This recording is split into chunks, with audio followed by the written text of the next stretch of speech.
Mm. Good morning, students. We'll start off with lecture 4 today on commodity markets. The major portion has already been covered in the first three lectures.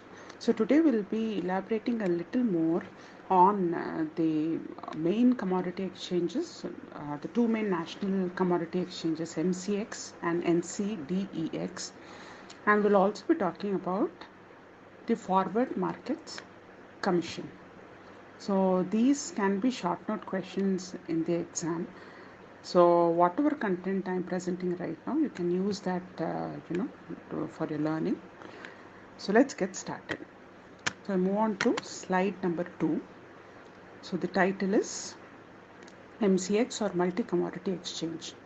So this was established in 2003 and its headquarters is in Mumbai. MCX is the largest commodity exchange of the country. So there are around 50 plus products traded here, and from the data uh, I received, there are around 2100 members. So please note, people across can trade, but generally they go through the members. So these 2100 members trade across 4 lakh trading terminals which are spread across the country and spread across 1900 cities and towns. Okay, so the major products, as discussed in one of the previous lectures, are non-agricultural products, so which includes bullion, that is your gold, silver and platinum, base metals and energy. In one of the lectures I had mentioned about options contract, call option, put option. So for commodities, MCX was the first exchange to start options contract in India. Then MCX also has a clearing corporation which is called MCXCCL, that is Multi Commodity Exchange Clearing Corporation Limited. So this is a wholly owned subsidiary of MCX. Okay. Then there is something called a settlement guarantee fund within MCX. So this ensures that investors are not put into any inconvenience with regard to settlement. So in case there's a dispute, what happens is the investors are given their settlement even before any investigation is done. Post the settlement happens, the dispute is completely investigated, and then of course whosoever has to pay up or whatever has to be sorted out, that is handled subsequently. This organization MCX is promoted by NSCL, BSX, SMX and GBOT. So you can learn it as it is. And it has around 16 registered clearing banks, which includes HDFC Bank, Axis Bank, Canara Bank and so on. It has also got a tie-up with some of the exchanges based, outside of India. So they are like CME Group, London Metal Exchange, Taiwan Futures Exchange, and so on. So these tie-up actually gives it some kind of an international exposure. Then MCX has its own index.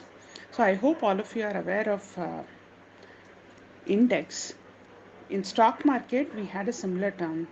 So index basically reflects the health of an exchange. So it is basically an average of a few top stocks, or in this case a few top commodities, an average of all these taken, and generally you know uh, the index will indicate how a particular exchange is performing.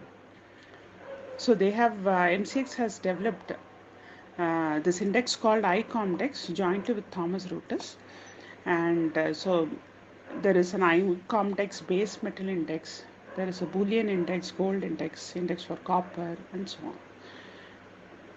So here in slide number 3, I've also given a screenshot of some of the commodities that are traded on MCX.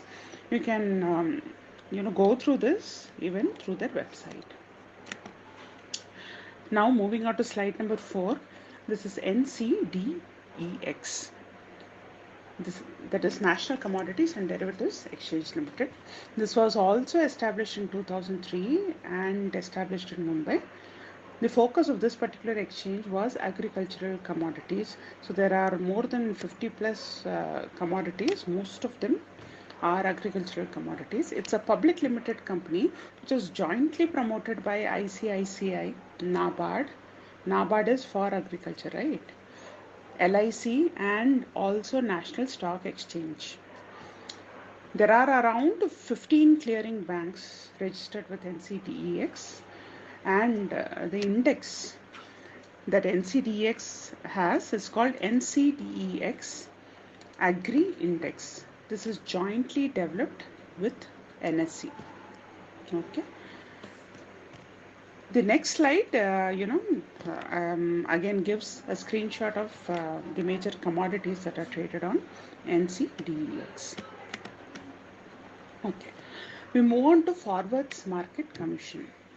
So, if you remember, students, this was a commission that was set up in 1953 after the Forward Contracts Regulation Act was passed in 1952, the previous year.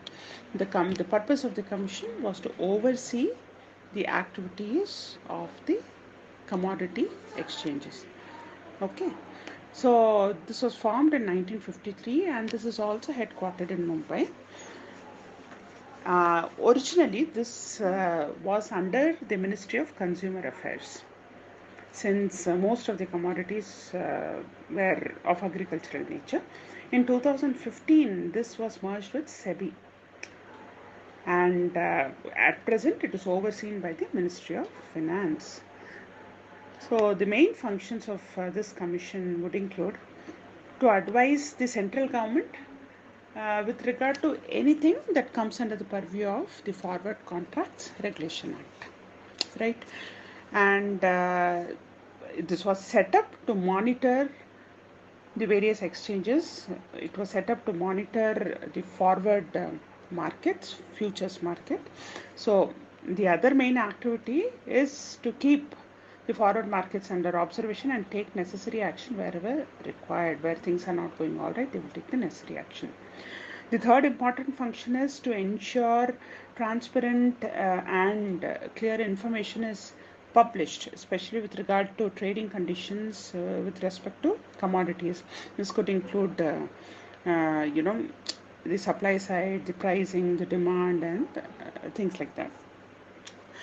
They also are required to submit periodical reports on working of forwards market relating to such goods. Okay, so periodically they have to submit report to the central government on various things, which could also include certain commodities, the way they are moving, and their prices and so on. They are also required to give recommendations on on how to improve the overall functioning of forward markets within the country. So they talk to various agencies and also they give recommendations for the same. And very lastly, but very importantly, they undertake audit work. That is, they undertake inspection of accounts and other documents of any recognized exchange or member. I mean, they can ask them to submit these documents for inspection at any point of time as per their discretion. So this is needed so that they have more control on what's happening in the market.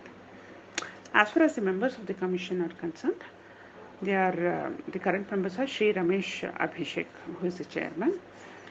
Mr. Mathi Shekaran is the other member, and Shri Nagendra Parekh is the third member. Okay. With this, we are done with lecture number 4.